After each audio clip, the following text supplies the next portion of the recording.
Shalom. It's a great day to be with you, bringing the instruction to those who are listening and hearing the word of the Almighty. For those of you who are in the bondage of life, like in a situation that you are in the most deepest part of your life, that you almost cannot get away from it. For today's episode, I would like to discuss with you a topic with regards to affliction. Now, before we proceed, please subscribe, like, and share, and press the bell button so that you will be updated in all the videos. Shalom. What are the reasons why we are going through a lot of afflictions in life? Any purpose and reason why we need to go through a lot of afflictions? I would like to discuss the affliction to suffer. If you are not aware of all the afflictions that is happening around us, there is a purpose. As it is written that all things works together for good to them that loves the Almighty. So any afflictions and sufferings in life has a purpose and has a reason. That is why we are going to discuss today, because afflictions to suffer will give us a title, Grow More as You Suffer and Afflicted. In our discussion today, we will be using the book of Exodus chapter 1 verses 1 to 17, wherein the children of Jacob experienced affliction. When the children of Jacob was in Egypt, after the death of Joseph, they suffer afflictions that they did not perceive in their lives, that they will be suffering this kind of affliction in them. Although, as we know, that the children of Israel came from a generous place, which is Canaan. As we all know, that Canaan was the promised land, was given to them, and it was a promise to Abram, to Isaac, and to Jacob. When Joseph died, then his brethren started to experience afflictions. And look, you will find here that in every afflictions they suffers, they grow, they multiply, and they get a lot of blessings. Exodus chapter 1 verse 12, Pharaoh, he said, but the more afflicted them, the more they multiplied and grew, and they were grieved because of the children of Israel. In verse 10, he said, come on, let us deal wisely with them, lest they multiply, and it come to pass, there falleth out any war, they join also unto our enemies, and fight against us, and so get them up out of the land. Therefore, they did set over them taskmasters to afflict them with their burdens, and they built for Pharaoh treasure cities, Pithom and Ramses. The situation in the lives of the children of Israel is very hard and difficult. If we are going to look at ourselves, most of the time as we suffer afflictions, we hard to explain in ourselves because we do not know what is the reason why. If we are carefully listening to the instructions of the Almighty, the probability your affliction to suffer is a blessing unto you.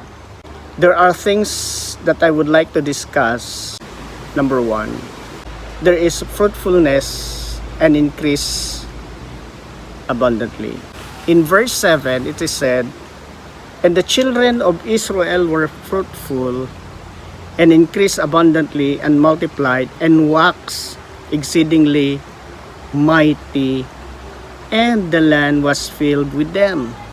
This is the reason why Pharaoh was so engraved unto the children of Israel, is because they grow fruitful, they increase abundantly, and multiplied and waxed exceeding mighty.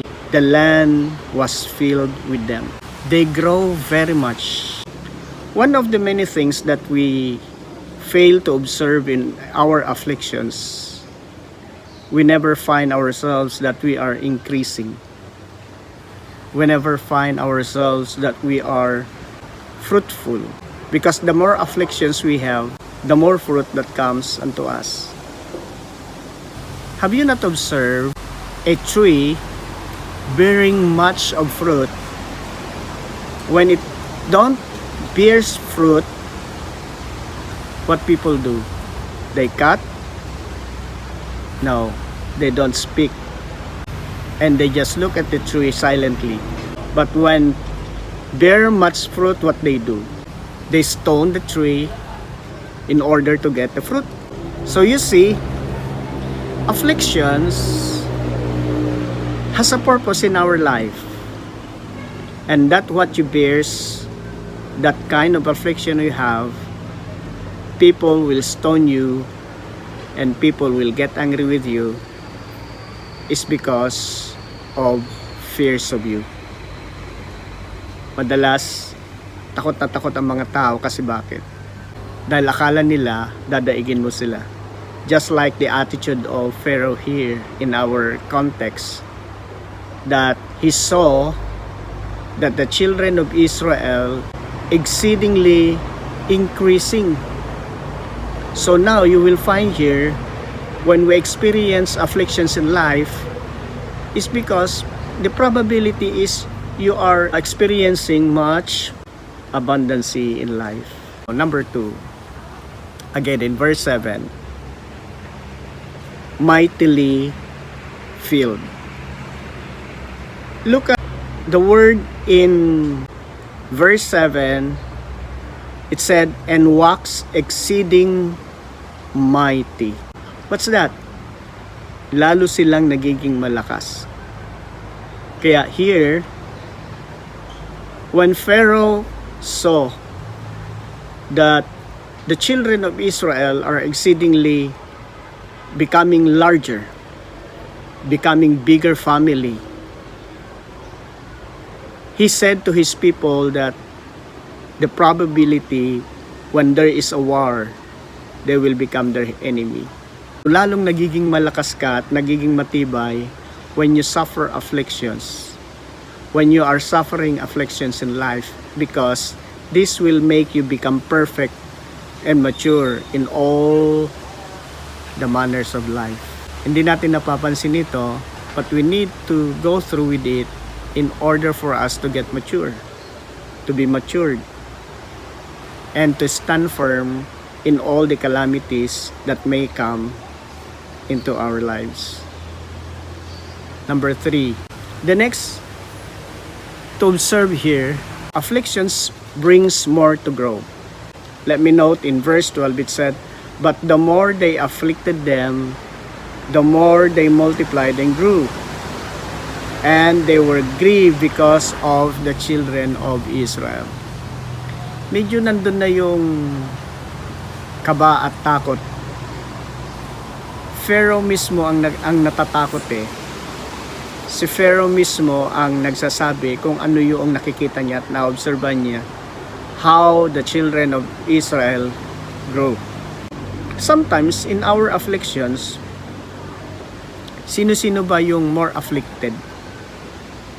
Hindi ba yung mga taong mainggit sa buhay, yung mga taong basta na lang nagagalit ng walang ano-ano man, pero kadalasan sila yung mayroon, di ba? At ayaw nila na nadadaig sila. Marami tayong nararanasan na pagkayaman-yaman na nga ng isang tao, minsan may-ari pa ng isang factory, nasa sa kanila na lahat. Pero kapag nakikita nilang umaasenso ang isang tao na mas maliit sa kanila, feeling nila sila ay madadaig. This is a natural habit of anyone. Ayaw nila na may mas dadaig pa sa kanilang kagalingan.